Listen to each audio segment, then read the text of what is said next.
আসসালামু আলাইকুম প্রিয় বন্ধুরা, আজকে আপনাদেরকে একটি নতুন রেসিপি দেখাবো। সেটি হচ্ছে খাঁটি মধুর উপকারিতা। এখন আমি আমার সাথে হাতে যে মধু রেখেছি, এটি একটি খাঁটি মধু। এই মধুর অনেক উপকারিতা। এটি সাধারণত হাদিস শরীফ আছে 99 প্রকারের অসুখের জন্য কাজ করে এই মধু। আমাদের হযরত মুহাম্মদ সাল্লাল্লাহু আলাইহি ওয়াসাল্লামের প্রিয় শরবত ছিল মধুর শরবত। এই মধুর উপকারিতার মধ্যে প্রধানত আমরা চিকন এবং মোটা দুই ধরনের মানুষই মধু খেতে পারবো। কিন্তু আমরা মোটা মানুষ যদি হয়ে থাকি, আমি যদি মেদ কমাতে চাই, তাহলে আমরা মধু হাতের তালুতে নিয়ে চেটে চেটে জিভে দিয়ে চিটে খাবো। তাহলে মোটা মানুষের চর্বি কমবে, শরীরের উপকার হবে। আর আমরা যারা চিকন মানুষ, শুকনা মানুষ, আমাদের ওজন কম, যদি ওজন বাড়াতে চাই, তাহলে আমরা এই মধুর শরবত বেশি করে খাবো। তাহলে এটি এক নম্বর হচ্ছে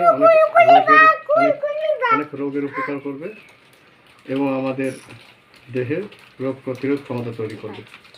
এছাড়াও ঠান্ডা, সর্দি, জ্বর, সামান্য যে ছোটোখাটো অসুখ বিষয় অ্যান্টিবডি তৈরি করে হচ্ছে আমাদের এই মধু।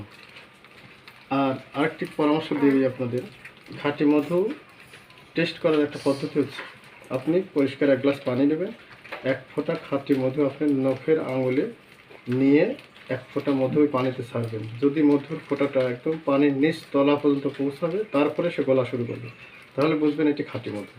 আর যদি মনে করেন এক ফোঁটা মধু আমি পানিতে, পরিষ্কার পানিতে ছাড়লাম, কিন্তু মধুটা পড়ার সাথে সাথে গলা শুরু করলো, নিচ পর্যন্ত যেতে যেতে গলা শেষ হয়ে গেল, তাহলে এটি বুঝবেন যে মিষ্টি সুরা মিশ্রিত আছে অথবা ভেজাল আছে। এইভাবে আমরা মধু খেতে পারি এবং মধু টেস্ট করে নিতে পারি। সবাইকে অসংখ্য ধন্যবাদ। ভালো থাকবেন, নিয়মিত মধু খেতে থাকেন এবং সুস্থ থাকার চেষ্টা করেন। মধু খাওয়া একটি সুন্নাত। সবাইকে অসংখ্য ধন্যবাদ। আসসালামু আলাইকুম।